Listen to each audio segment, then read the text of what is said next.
आप लोग पिछली क्लास में पिछले वीडियोस के अंदर मॉलिक्यूलर टैक्सोनॉमी पढ़ रहे थे। मॉलिक्यूलर टैक्सोनॉमी क्या है, उसका यूज़ कहाँ किया जा रहा है, अभी यानी कि 20वीं सेंचुरी के बाद में उसका यूज़ मोस्ट ऑफ हो रहा है, बहुत ज़्यादा हो रहा है। उसके लिए कौन से टूल्स एंड टेक्निक्स यूज़ किए गए। तो मॉल बायो क्या थी? मॉल बायो थी जब हम DNA, RNA, protein, nucleic acid इनकी स्टडी करते थे, और इनकी स्टडी को यूज़ करके हम जब किसी प्लांट को आइडेंटिफाई करते हैं, क्लासीफाइड करते हैं, उसका नॉमेनकल्चर करते हैं, तो उसे आप बोलते थे मॉलिक्यूलर टैक्सोनॉमी। यानी कि मॉल बायो के जो टूल्स और टेक्निक्स हैं उनको यूज़ करके आप किसी प्लांट को आइडेंटिफाई, क्लासीफाइड या उसकी नेमिंग करें। मॉल बायो के टूल्स और टेक्निक्स क्या थी, जिसमें आप पढ़ते थे PCR, DNA fingerprinting, markers etcetera. इसका यूज़ आज क्यों हो रहा है, आज के टाइम में मोस्ट ऑफ क्यों हो रहा है, मॉडर्न एरा में क्यों हो रहा है? क्योंकि पहले के टाइम में ना इतना ज़्यादा कंप्यूटर डेवलप था और ना मॉलिक्यूलर बायोलॉजी की टूल्स और टेक्निक्स। अब जब ये 20वीं सेंचुरी में डेवलप हुई, इसलिए आज हम इसे बहुत ज़्यादा यूज़ कर रहे हैं। तो आज हम पढ़ेंगे इस क्लास के अंदर कि इसका सबसे पहले यूज़ किसने किया था। तो आपने एक कार्ल हूज नाम के साइंटिस्ट के बारे में सुना होगा।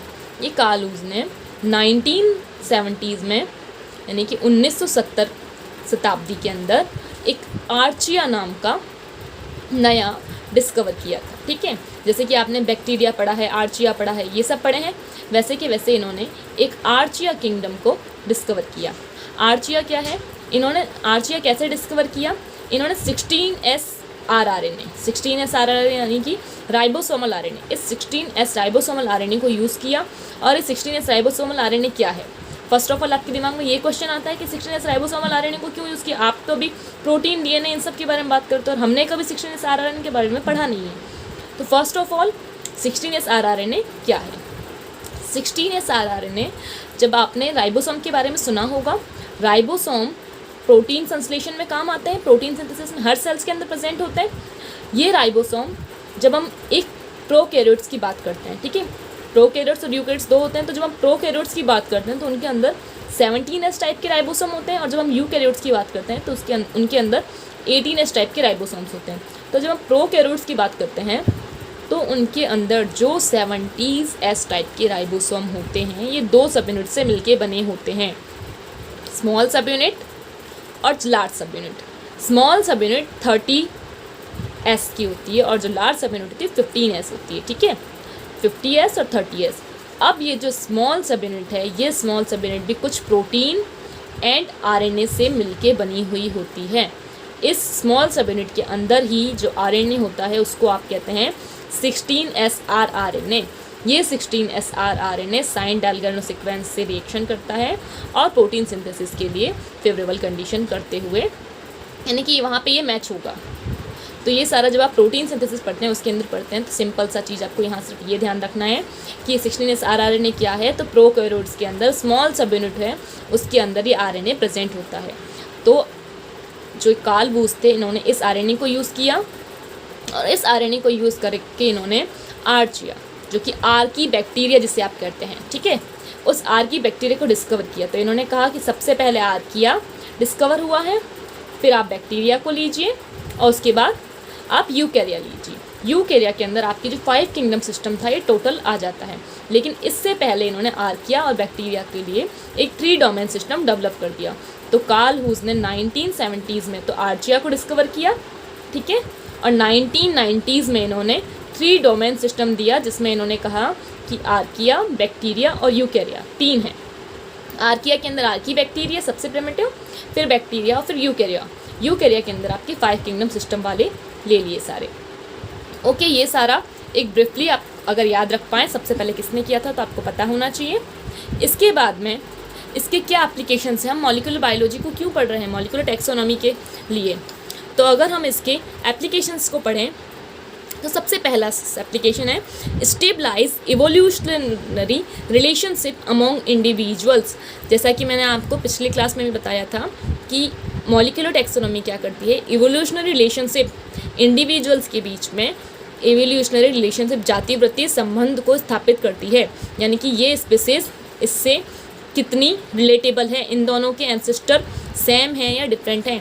तो मॉलिक्यूलर टैक्सोनॉमी को यूज़ करके हम दो इंडिविजुअल या स्पीसीज के बीच में जाति वृत्ति संबंध इवोल्यूशनरी रिलेशनशिप को स्टेबलाइज कर सकते हैं, जिससे कि उन्हें एक ही जेनेरा में रखना है कि नहीं रखना है, उनका एंसेस्टर सेम है कि नहीं है, इस बारे में हम पता कर सकते हैं। Second cheese, construct phylogeny tree of organism, यानी कि फाइलोजेनी ट्री जैसे कि जाति वृत्ति वृक्ष, जैसा मैंने आपको बताया था पिछली क्लास में कि इस तरह से फाइलोजेनी ट्री बनता है जिसमें कि ये एक एंसेस्टर है जो कि आगे जाके ब्रांच्ड हो गया, जिससे कि दो अलग अलग स्पीसीज बन गई, जो कि आप कहते थे मंकीज़ और हमारे लिए, ठीक है। फिर थर्ड है classified and identify on the basis of molecular study. Simple सी चीज़ है कि जब हम पढ़ तो इसीलिए रहे ना ताकि हम किसी भी प्लांट को अच्छे से बहुत डेप्थ में उसको स्टडी करें और एक बेस पेयर का चेंज भी आए तो हमें पता हो कि हाँ ये इस जगह पर यहाँ पर इसमें डिफरेंस है, ये इस जीनस से या ये दोनों आपस में इंडिविजुअल यहाँ पर डिफरेंस खा रहे हैं या यहाँ पे इन दोनों में सिमिलैरिटी है, तो उस बेसिस पे हम उन्हें क्लासीफाइड कर पाएंगे अच्छे से और बहुत ही अच्छे से आइडेंटिफाई कर पाएंगे। आइडेंटिफाई कर सकते हैं इनके बेसिस पे pathogen and viruses. Pathogen and viruses जिनमें एक माइन्यूट चेंज होता है, वायरसेस जो कि आज के टाइम में आप लोगों को पता है वायरस कितना ज़्यादा डेंजरस है और ये हमेशा टाइम के साथ साथ खुद को चेंज करता रहता है। और पैथोजन तो 16S rRNA को यूज़ करके, मॉलिक्यूलर टैक्सोनॉमी को यूज़ करके हम पैथोजन एंड वायरसेस के DNA और RNA को पढ़ के इनकी स्टडी कर सकते हैं और हम इनके बारे में पता लगा सकते हैं कि ये कौन से डिजीज़ कर रहे हैं, ठीक है। इनके बेसिस पे हम प्रेडिक्शन अबाउट अमर्जिंग डिजीज़, कौन सी डिजीज़ इन फ्यूचर होने वाली है, हम वह पता लगा सकते हैं। इनके लिए वैक्सीन बनाना, ठीक है। अंडरस्टैंड सिंथेसिस यानी कि ड्रग्स और फार्मास्यूटिकल ड्रग्स। तो टोटल ये जो चारों पॉइंट हैं इनका यही है कि हम मॉलिक्यूलर टैक्सोनॉमी को यूज़ करके पैथोजन और वायरसेस की स्टडीज़ कर सकते हैं कि इनका DNA कैसा है, इनका RNA कैसा है, इनकी सिक्वेंसिंग कर सकते हैं, इनसे क्या डिजीज़ इन फ्यूचर फैलेगी ये पता लगा सकते हैं, उसके लिए वैक्सीन बना सकते हैं, उसके लिए ड्रग्स मेडिसिन, इन सब को हम मॉलिक्यूलर टैक्सोनॉमी के बेसिस पे कर सकते हैं, ठीक है। ये ड्रग्स फार्मास्यूटिकल ये सब कुछ आप मॉलिक्यूलर टैक्सोनॉमी के बेसिस पे कर सकते हैं, लेकिन इतना हाईली डेवलप्ड होना पड़ेगा। अब कि ठीक है अगर हमने पता लगा लिया तो इसका एडवांटेज क्या है और डिसएडवांटेज क्या है। एप्लीकेशंस और एडवांटेज मोस्ट ऑफ सिमिलर होते हैं, लेकिन फिर भी जब आप क्वेश्चन लिखेंगे तो आपको कंप्लीट आपका एडवांटेज और डिसएडवांटेज लिखने के बाद होता है। तो अगर हम एडवांटेजेस की बात करें तो फर्स्ट एडवांटेज कि अप्लाइड इन मैनी फील्ड, जो कि हम सारे एप्लीकेशंस पढ़ चुके हैं उन सब फील्ड में हो रहा था, ड्रग्स में, वैक्सीन्स में, पैथोजन्स में, ठीक है, माइक्रोब्स की स्टडी कर सकते थे। तो 16S rRNA जो मॉलिक्यूलर टैक्सोनॉमी आज के टाइम में अगर हम एक सिंपल सी बात कहें तो ये इतनी ज़्यादा इसेंशियल है, इतनी ज़्यादा ज़रूरी है कि इसके बेस पे हम एक बेस पेयर बहुत माइन्यूट चेंज होता है उसका आप पता लगा सकते हैं और उसके बेस पे कह सकते हैं कि ये वाला पैथोजन पर कौन सी डिज़ीज़ करेगा आगे जाके और कौन सी ड्रग या वैक्सीन काम करेगी। लेकिन क्या है हम क्यों नहीं कर पा रहे हैं, वो सब डिसएडवांटेज में आते हैं। दूसरा, identify closer to the actual level of heredity, यानी कि कौन किस जीनस के कितना पास है। हेरिडिटी यानी कि वंशागति और closer to the actual level of heredity यानी कि ये एक इस इंडिविजुअल से कितना ज़्यादा क्लोज है, कितने इसके अंदर चेंजेस और कितने नहीं हैं। मैंने कहा एक बेस पेयर का भी पता लगा सकते हैं। तो अगर मान लीजिए आपने पता करा कि इसके अंदर किसी में एक बेस पेयर का ही चेंज है या किसी में 150 बेस पेयर का चेंज है और किसी DNA के अंदर सिर्फ और सिर्फ 20 बेस पेयर का चेंज है, तो ये जो स्पीसीज़ 1 है के कंपेयर में स्पीसीज़ जो 3 है इससे ज़्यादा क्लोज़र हुई। तो ये चीज़ यानी कि कौन कितना क्लोज़र है ये आप यहाँ पर पता लगा सकते हैं। चेंज इन 1 बेस पेयर ये आप पता लगा सकते हैं। हाईली पॉलीमॉर्फिक का मतलब होता है कि कौन कितना ज़्यादा एक दूसरे से अलग है। तो 1 बेस पेयर अगर आप पता लगा रहे हैं, ये जो आप मार्कर पढ़ते हैं सिंगल न्यूक्लियोटाइड चेंज जो SNP पढ़ते हैं, ठीक है, ये सारे मार्कर के बेसिस पे आप पता लगा लेते हैं कि इनमें कितना चेंज है। जो भी आप मॉलिक्यूलर मार्कर्स पढ़ते हैं उनको जब आप पढ़ेंगे RAPD, RFLP, SNP, ठीक है, इनसे आप पता लगा लेते हैं कि कितना किसमें चेंज आ रहा है। तो ये सारे इसके एडवांटेज थे। अब डिसएडवांटेज कि आपको लगेगा कि आप कह रहे हैं कि जब हम पता लगा सकते हैं तो कोई डिज़ीज़ ही नहीं होनी चाहिए, एकदम स्मूथ चलना चाहिए सब कुछ।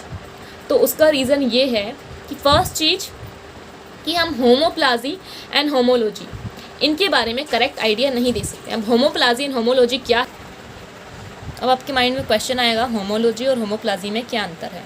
तो होमोप्लाजी का मतलब होता है कि जब, जैसे कि आपने यहाँ देखा था इस तरह से, ये दो स्पीसीज हैं, ठीक है, ये दोनों स्पीसीज का एंसेस्टर सेम है, आप यहाँ से देखेंगे।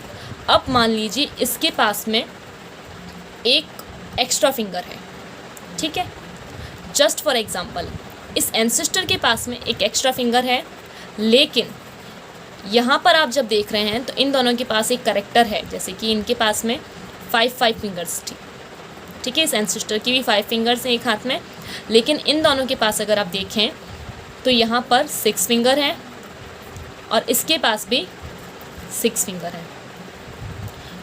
इससे और भी निकले होंगे, तो जब आप देखते हैं तो इससे ये भी निकला,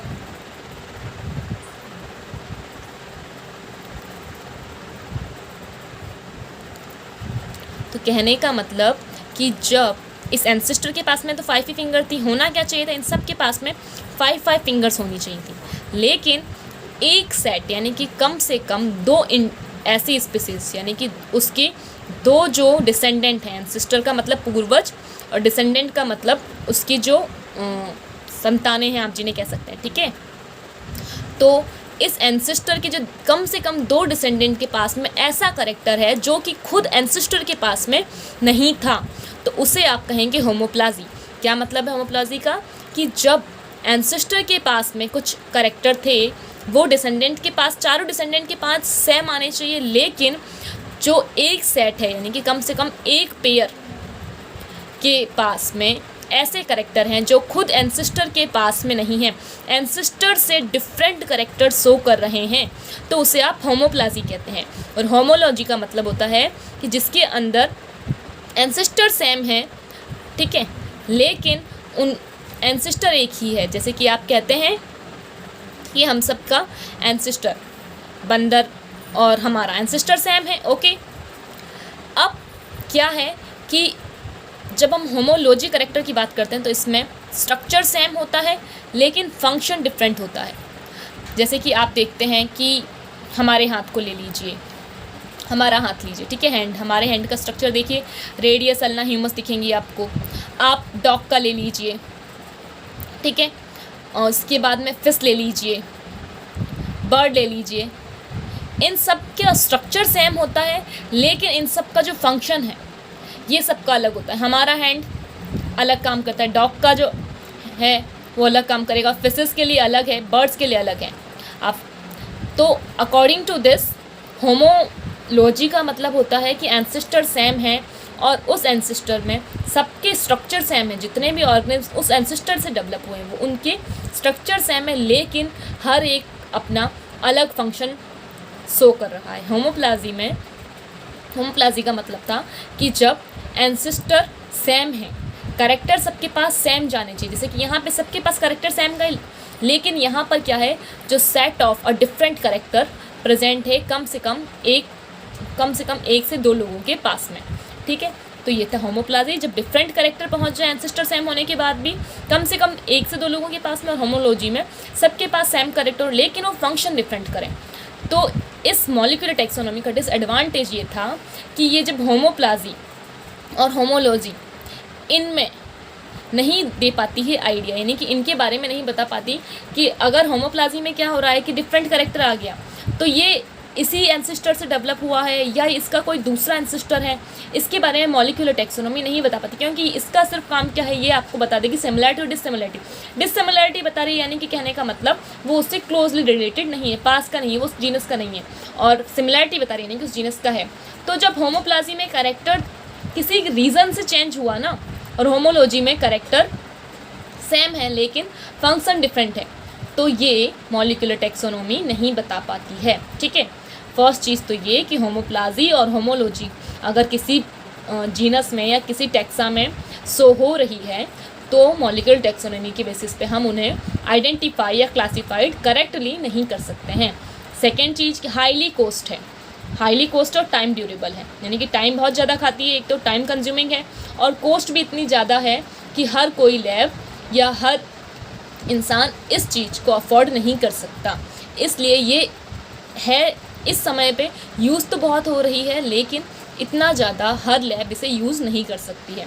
और इसके लिए सोफिस्टिकेशन, यानी कि इसके जो मॉलिक्यूलर टैक्सोनॉमी में जो पीसीआर हैं, ये सब बहुत ज़्यादा, एक तो महंगे सामान हैं, ठीक है। दूसरी चीज़, बहुत ज़्यादा इनको सोफिस्टिकेशन से, बहुत एकदम नाजुकता से इन्हें काम करना पड़ता है कि आपको जितना मिलीमीटर चाहिए, जितना ml चाहिए, उतना ही आप लें सब्सटेंस। ये सब बहुत ज़्यादा सोफिस्टिकेशन का काम है और उसके लिए एक्सपीरियंस भी चाहिए। तो हर पर्सन एक्सपीरियंस्ड हो और वो उतने ही सब अच्छे से काम करे, ये नहीं हो पाता। इतना ज़्यादा कॉस्ट है, बहुत ज़्यादा टाइम कंज्यूमिंग है। इन सब रीज़न्स की वजह से जो मॉलिक्यूलर टैक्सोनॉमी है वो इतनी ज़्यादा हर जगह अभी भी यूज़ नहीं हो रही है, हर लैब में। इसलिए अभी भी कई सारे लोग पहले वाले जो फ्लोरा उठा के उसी को आइडेंटिफाई करें। जैसे कि आप लोग कहते हैं कि मैम कॉलेज में क्यों नहीं है, क्योंकि इतना ज़्यादा ये एक्सपेंसिव होता है, इसके लिए इतनी ज़्यादा एक्सपर्टीज़ की ज़रूरत होती है, वो हर इंसान हर जगह अवेलेबल करा पाए, ये कंपलसरी नहीं है और ये किसी भी तरह से पॉसिबल भी नहीं है। इसलिए ये जो हायर लैब हैं और जो इन्हें अफोर्ड कर पाती है, वहीं पे होता है। इसलिए आप कई चीज़ों को टेस्टिंग कराने के लिए लैब्स में देते हैं। जब आप आगे फर्दर स्टडी करेंगे तब आपको ये चीज़ पता चलेगी। ओके, आज हमारी मॉलिक्यूलर टैक्सोनॉमी कंप्लीट होती है। अगर अभी आपको इसमें कोई डाउट हो, कोई क्वेश्चन हो, तो आप कमेंट सेशन में पूछ सकते हैं, और नहीं समझ आया हो तो आप पूछ सकते हैं वापस से। ओके, चलिए, thank you. Revise and recall करते रहिए।